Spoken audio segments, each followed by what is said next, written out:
Hi friends, Jesus with us ಚಾನಲ್ಗೆ ನಿಮಗೆ ಮತ್ತೆ ಸ್ವಾಗತ.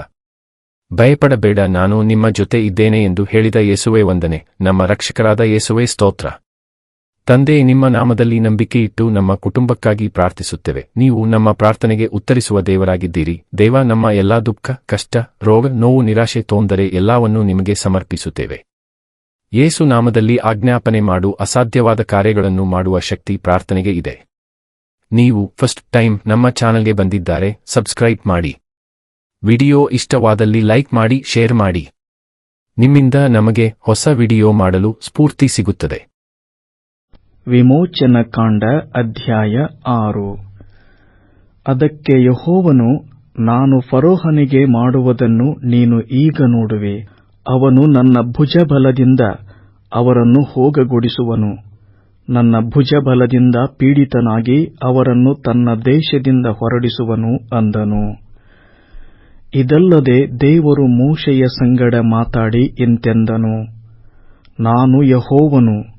ಅಬ್ರಹಾಂ, ಈಸಾಕ್, ಯಾಕೋಬರಿಗೆ ನಾನು ಸರ್ವಶಕ್ತನಾದ ದೇವರೆಂಬ ಹೆಸರುಳ್ಳವನಾಗಿ ಕಾಣಿಸಿಕೊಂಡೆನೇ ಹೊರತು ಯೆಹೋವನು ಎಂಬ ನನ್ನ ಹೆಸರಿನಿಂದ ಅವರಿಗೆ ಗೋಚರವಾಗಲಿಲ್ಲ. ನಾನು ಅವರಿಗೆ, ನೀವು ಪ್ರವಾಸವಾಗಿರುವ ಕಾನಾನ್ ದೇಶವನ್ನು ನಿಮಗೇ ಕೊಡುವೆನೆಂಬುದಾಗಿ ದೃಢವಾಗಿ ವಾಗ್ದಾನ ಮಾಡಿದೆನಷ್ಟೇ. ಐಗುಪ್ತ್ಯರು ದಾಸರನ್ನಾಗಿ ಮಾಡಿಕೊಂಡಿರುವ ಇಸ್ರಾಯೇಲ್ಯರ ಗೋಳು ಈಗ ನನಗೆ ಕೇಳಿಸಿತು. ನಾನು ಮಾಡಿದ ವಾಗ್ದಾನವನ್ನು ನೆನಸಿಕೊಂಡೆನು. ಆದದರಿಂದ ನೀನು ಇಸ್ರಾಯೇಲ್ಯರಿಗೆ ನನ್ನ ಹೆಸರಿನಲ್ಲಿ ಹೇಳಬೇಕಾದದ್ದೇನೆಂದರೆ, ನಾನು ಯೆಹೋವನು. ಐಗುಪ್ತ್ಯರು ನಿಮ್ಮಿಂದ ಮಾಡಿಸುವ ಬಿಟ್ಟಿ ಕೆಲಸಗಳನ್ನು ನಾನು ತಪ್ಪಿಸಿ ಅವರಲ್ಲಿ ನಿಮಗಿರುವ ದಾಸತ್ವವನ್ನು ತೊಲಗಿಸಿ ನನ್ನ ಕೈಚಾಚಿ ಅವರಿಗೆ ಮಹಾಶಿಕ್ಷೆಗಳನ್ನು ವಿಧಿಸಿ ನಿಮ್ಮನ್ನು ರಕ್ಷಿಸುವೆನು. ನಾನು ನಿಮ್ಮನ್ನು ನನ್ನ ಪ್ರಜೆಯೆಂದು ಆರಿಸಿಕೊಂಡು ನಿಮಗೆ ದೇವರಾಗಿರುವೆನು. ಐಗುಪ್ತ್ಯರು ಮಾಡಿಸುವ ಬಿಟ್ಟಿ ಸೇವೆಯನ್ನು ನಾನು ನಿಮಗೆ ತಪ್ಪಿಸಿದಾಗ ಯೆಹೋವನು ಎಂಬ ನಾನೇ ನಿಮ್ಮ ದೇವರಾಗಿದ್ದೇನೆಂಬುದು ನಿಮಗೆ ತಿಳಿದುಬರುವುದು. ಇದಲ್ಲದೆ ಅಬ್ರಹಾಂ, ಈಸಾಕ್, ಯಾಕೋಬರಿಗೆ ಕೊಡುವೆನೆಂದು ನಾನು ಪ್ರಮಾಣವಾಗಿ ಹೇಳಿದ ದೇಶಕ್ಕೆ ನಿಮ್ಮನ್ನು ಸೇರಿಸಿ ಅದನ್ನು ನಿಮಗೆ ಸ್ವದೇಶವನ್ನಾಗಿ ಕೊಡುವೆನು. ಯೆಹೋವನೇ ನಾನು, ಹೀಗೆ ಅವರಿಗೆ ಹೇಳು ಅಂದನು. ಮೋಶೆ ಈ ಮಾತುಗಳನ್ನು ಇಸ್ರಾಯೇಲ್ಯರಿಗೆ ತಿಳಿಸಿದನು. ಆದರೂ ಅವರ ಮನಸ್ಸು ಕುಗ್ಗಿ ಹೋದದರಿಂದಲೂ ಕಠಿಣವಾಗಿ ಸೇವೆ ಮಾಡಬೇಕಾದದರಿಂದಲೂ ಅವರು ಅವನ ಮಾತಿಗೆ ಕಿವಿಗೊಡಲೇ ಇಲ್ಲ. ಆಗ ಯೆಹೋವನು ಮೋಶೆಯ ಸಂಗಡ ಮಾತಾಡಿ, ನೀನು ಐಗುಪ್ತ್ಯರ ಅರಸನಾದ ಫರೋಹನ ಸನ್ನಿಧಿಗೆ ಹೋಗಿ ಅವನಿಗೆ, ಇಸ್ರಾಯೇಲ್ಯರು ನಿನ್ನ ದೇಶದಿಂದ ಹೊರಟು ಹೋಗುವಂತೆ ಅಪ್ಪಣೆ ಕೊಡಬೇಕೆಂದು ಹೇಳು ಅಂದನು. ಅದಕ್ಕೆ ಮೋಶೆ ಯೆಹೋವನ ಸನ್ನಿಧಿಯಲ್ಲಿ, ಇಗೋ, ಇಸ್ರಾಯೇಲ್ಯರೇ ನನ್ನ ಮಾತನ್ನು ಕೇಳಲಿಲ್ಲ. ಫರೋಹನು ಕಿವಿಗೊಟ್ಟಾನೆ, ನಾನು ಮಾತಾಡುವುದರಲ್ಲಿ ಜಾಣನಲ್ಲ ಅಂದನು. ಯೆಹೋವನು ಮೋಶೆ ಆರೋನರ ಸಂಗಡ ಮಾತಾಡಿ ಇಸ್ರಾಯೇಲ್ಯರನ್ನು ಐಗುಪ್ತ ದೇಶದೊಳಗಿಂದ ಬರಮಾಡಬೇಕೆಂದು ಅವರಿಗೆ ಆಜ್ಞಾಪಿಸಿ ಅವರನ್ನು ಇಸ್ರಾಯೇಲ್ಯರ ಬಳಿಗೂ ಐಗುಪ್ತ್ಯದ ಅರಸನಾದ ಫರೋಹನ ಬಳಿಗೂ ಕಳುಹಿಸಿದನು. ಮೋಶೆ ಆರೋನರ ವಂಶಾವಳಿ. ಅವರ ಗೋತ್ರಗಳ ಪ್ರಧಾನ ಪುರುಷರು.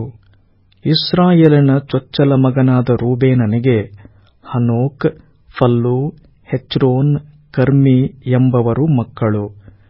ಇವರೇ ರೂಬೇನನಿಂದುಂಟಾದ ಗೋತ್ರಗಳಿಗೆ ಮೂಲ ಪುರುಷರು. ಸಿಮೆಯೋನನಿಗೆ ಯಮುವೇಲ್, ಯಾಮೀನ್, ಓಹದ್, ಯಾಕೀನ್, ಚೋಹರ್ ಮತ್ತು ಕಾನಾನ್ಯ ಸ್ತ್ರೀಯರಲ್ಲಿ ಹುಟ್ಟಿದ ಸೌಲ ಎಂಬವರು ಮಕ್ಕಳು. ಇವರೇ ಸಿಮೆಯೋನನಿಂದುಂಟಾದ ಗೋತ್ರಗಳಿಗೆ ಮೂಲ ಪುರುಷರು. ವಂಶಾವಳಿಗಳ ಪ್ರಕಾರ ಲೇವಿಯ ಮಕ್ಕಳು ಯಾರೆಂದರೆ ಗೇರ್ಷೋನ್, ಕೇಹಾತ್, ಮೆರಾರಿ ಇವರೇ. ಲೇವಿಯು 137 ವರುಷ ಬದುಕಿದನು. ಗೋತ್ರಗಳನ್ನು ಸ್ಥಾಪಿಸಿದ ಗೇರ್ಷೋನನ ಮಕ್ಕಳು ಲಿಬ್ನಿ, ಶಿಮ್ಮಿ. ಕೇಹಾತನ ಮಕ್ಕಳು ಅಮ್ರಾಮ್, ಇಚ್ಹಾರ್, ಹೆಬ್ರೋನ್, ಉಜ್ಜಿಯೇಲ್. ಕೇಹಾತನು 133 ವರುಷ ಬದುಕಿದನು. ಮೆರಾರಿಯ ಮಕ್ಕಳು ಮಹ್ಲಿ, ಮೂಷಿ ವಂಶಾವಳಿಗಳ ಪ್ರಕಾರ ಲೇವಿಯಿಂದುಂಟಾದ ಗೋತ್ರಗಳು ಇವೇ. ಅಮ್ರಾಮನು ತನ್ನ ಸೋದರತ್ತೆಯಾದ ಯೋಕೆಬೆದಳನ್ನು ಮದುವೆ ಮಾಡಿಕೊಂಡನು. ಆಕೆ ಅವನಿಗೆ ಆರೋನನನ್ನೂ ಮೋಶೆಯನ್ನೂ ಹೆತ್ತಳು. ಅಮ್ರಾಮನು 137 ವರುಷ ಬದುಕಿದನು.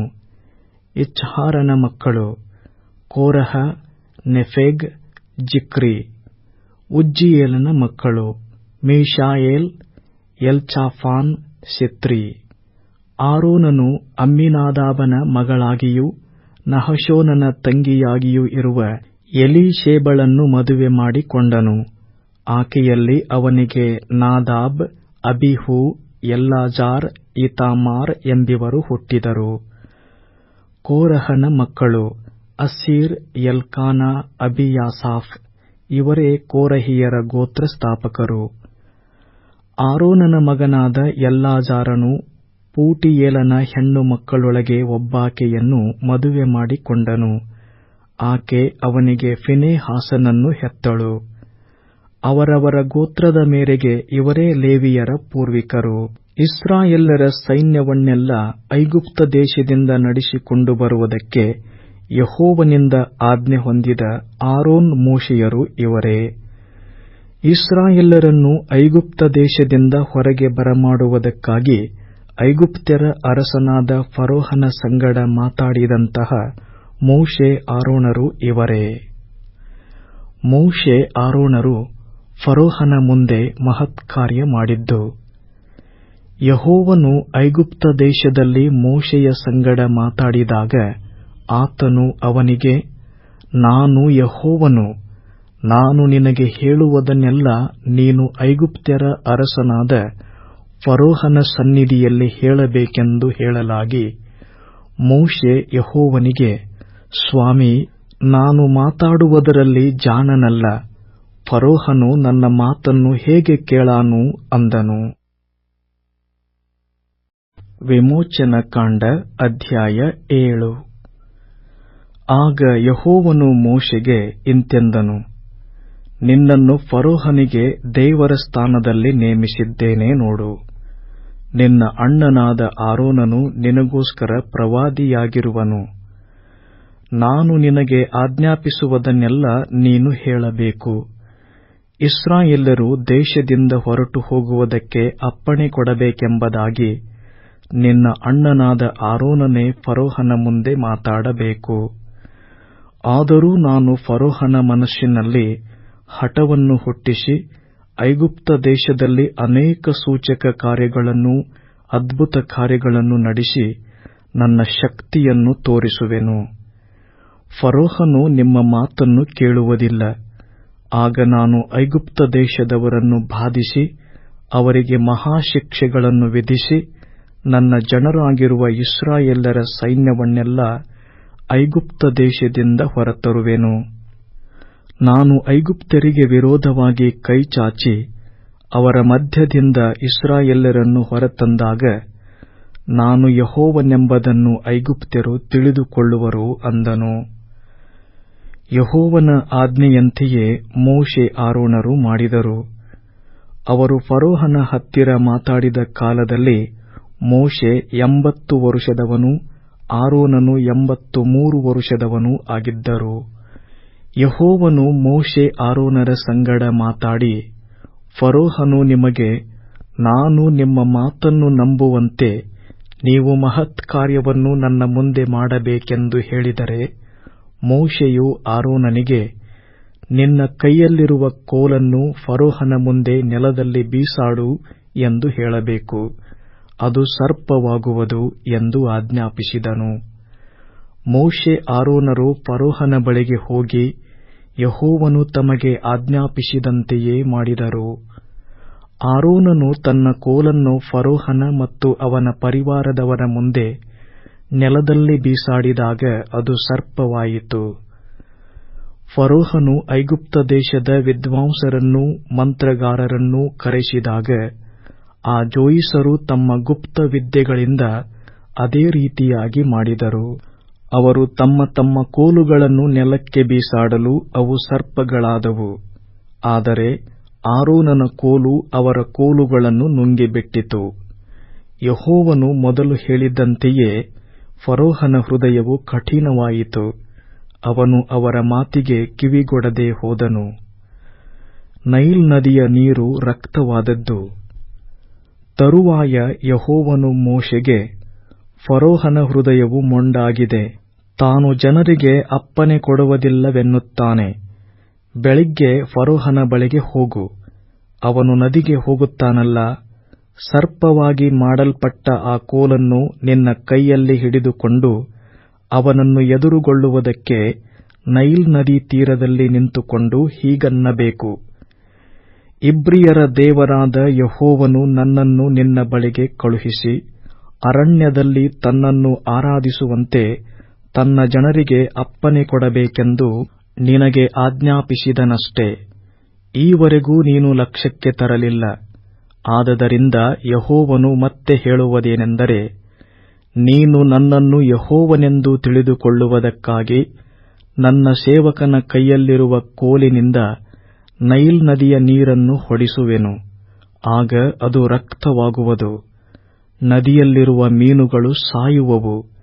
ನದಿಯು ಹೊಲಸು ನಾರುವುದು. ಅದರಲ್ಲಿ ಕುಡಿಯುವುದಕ್ಕೆ ಐಗುಪ್ತ್ಯರಿಗೆ ಹೇಸಿಗೆಯಾಗುವುದು ಎಂದು ಹೇಳಬೇಕು ಅಂದನು. ಯೆಹೋವನು ಮೋಶೆಯ ಸಂಗಡ ಮಾತಾಡಿ, ನೀನು ಆರೋನನಿಗೆ, ನಿನ್ನ ಕೋಲನ್ನು ತೆಗೆದುಕೊಂಡು ಐಗುಪ್ತ ದೇಶದಲ್ಲಿರುವ ಹೊಳೆ, ಕಾಲುವೆ, ಕೆರೆ, ಕೊಳ ಮೊದಲಾದ ನೀರಿರುವ ಎಲ್ಲಾ ಸ್ಥಳಗಳ ಮೇಲೆ ಅದನ್ನು ಚಾಚು ಎಂದು ಹೇಳಬೇಕು. ಅವನು ಚಾಚುವಾಗ ಆ ನೀರೆಲ್ಲ ರಕ್ತವಾಗುವುದು. ಐಗುಪ್ತ ದೇಶದಲ್ಲೆಲ್ಲ ಮರದ ಪಾತ್ರೆಗಳಲ್ಲಿಯೂ ಕಲ್ಲಿನ ಪಾತ್ರೆಗಳಲ್ಲಿಯೂ ಇರುವ ನೀರೂ ರಕ್ತವಾಗುವುದು ಅಂದನು. ಮೋಶೆ ಆರೋನರು ಯೆಹೋವನು ತಮಗೆ ಆಜ್ಞಾಪಿಸಿದಂತೆಯೇ ಮಾಡಿದರು. ಆರೋನನು ಫರೋಹನ ಮತ್ತು ಅವನ ಪರಿವಾರದ ಮುಂದೆ ಕೋಲನ್ನು ಎತ್ತಿ ನದಿಯಲ್ಲಿರುವ ನೀರನ್ನು ಹೊಡೆಯಲು ಅದೆಲ್ಲ ರಕ್ತವಾಯಿತು. ಅದರಲ್ಲಿದ್ದ ಮೀನುಗಳು ಸತ್ತು ಹೋದವು.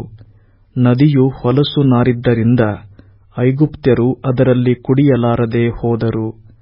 ಐಗುಪ್ತ ದೇಶದಲ್ಲೆಲ್ಲ ರಕ್ತವೇ ಆಗಿತ್ತು. ಆದರೆ ಐಗುಪ್ತ ದೇಶದ ಜೋಯಿಸರು ತಮ್ಮ ಗುಪ್ತ ವಿದ್ಯೆಗಳಿಂದ ಅದೇ ರೀತಿಯಾಗಿ ಮಾಡಿದ್ದರಿಂದ ಫರೋಹನ ಹೃದಯವು ಕಠಿಣವಾಯಿತು. ಯೆಹೋವನು ಹೇಳಿದಂತೆಯೇ ಅವನು ಮೋಶೆ ಆರೋನರ ಮಾತನ್ನು ಕೇಳದೆ ಹೋದನು. ಫರೋಹನು ಆ ಮಹತ್ಕಾರ್ಯವನ್ನಾದರೂ ಲಕ್ಷ್ಯಕ್ಕೆ ತೆಗೆದುಕೊಳ್ಳದೆ ತನ್ನ ಮನೆಗೆ ಹೊರಟು ಹೋದನು. ಐಗುಪ್ತರೆಲ್ಲರೂ ನದಿಯ ನೀರನ್ನು ಕುಡಿಯಲಾರದೆ ಕುಡಿಯುವ ನೀರಿಗೋಸ್ಕರ ನದಿಯ ಸುತ್ತಲೂ ಅಗಿದರು. ಯೆಹೋವನು ನೈಲ್ ನದಿಯನ್ನು ಹೊಡೆದ ಮೇಲೆ 7 ದಿನಗಳು ತುಂಬಿದವು.